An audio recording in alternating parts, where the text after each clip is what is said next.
Aan de Ursulastraat in Venray gaat de nieuwbouw van de Talententuin officieel van start.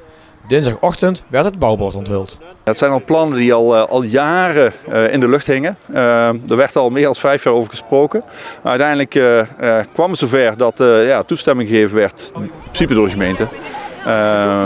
En dat begon dan uiteindelijk met de eerste ontwerpen, een architectenbureau wat geselecteerd werd. En nadat het ontwerp klaar was, het selecteren van de aannemer die gaat bouwen.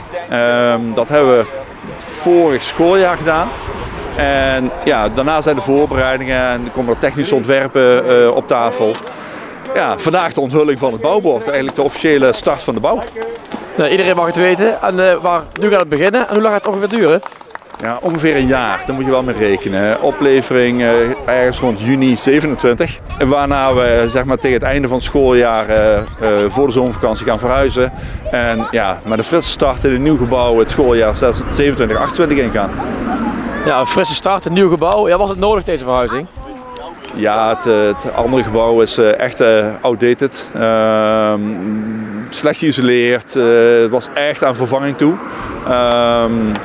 Er blijft een school achter daar. Koningshof die blijft nog in dat gebouw. Maar ook zij gaan uiteindelijk weer nieuwbouw krijgen. Omdat het gebouw daar echt een vervanging toe is. Hier de locatie voor JKC Talententuin. Met het oog op een hele grote nieuwbouwwijk. Om daar een schoolbehoefte te voorzien.